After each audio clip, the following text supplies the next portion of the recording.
أعوذ بالله من الشيطان الرجيم. بسم الله الرحمن الرحيم. كلا إن كتاب الفجار لفي سجين وما أدراك ما سجين كتاب مرقوم. صدق اللہ العظیم.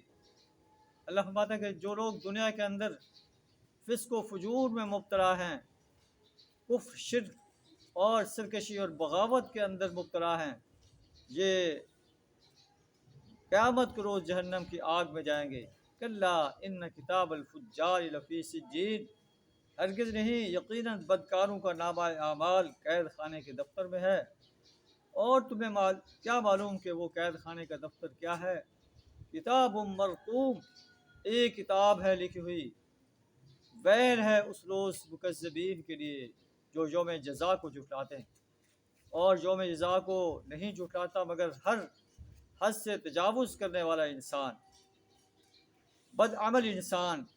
جب اس پر ہماری آیات تلاوت کی جاتی ہیں تو کہتا ہے کہ یہ پہلے لوگوں کے قصے کہانیاں ہیں. کلا، ہرگز نہیں. بل ران علی قلوبہم ما کانوا یکسبون، بلکہ دراصل ان لوگوں کے دلوں پر ان کے برے اعمال کا زنگ چڑھ گیا ہے. ہرگز نہیں یہ اپنے رب کی دید سے محروم رکھے جائیں گے. پھر جنہیں جہنم کی آگ میں ڈالا جائے گا، پھر انہیں کہا جائے گا ھذا الذی کنتم بہ تکذبون، یہ ہے وہ دن جس سے تم جھٹلایا کرتے ہیں. اللہ سے دعا ہے ہمیں فجار بننے سے اپنی پناہ عطا فرمائے، یوم حساب کی تکذیب کرنے سے اپنی پناہ عطا فرمائے، یوم حساب پر پختہ یقین رکھنے اور اس کے لیے تیاری کرنے کی توفیق عطا فرمائے. وآخر دعوانا الحمد للہ رب العالمین.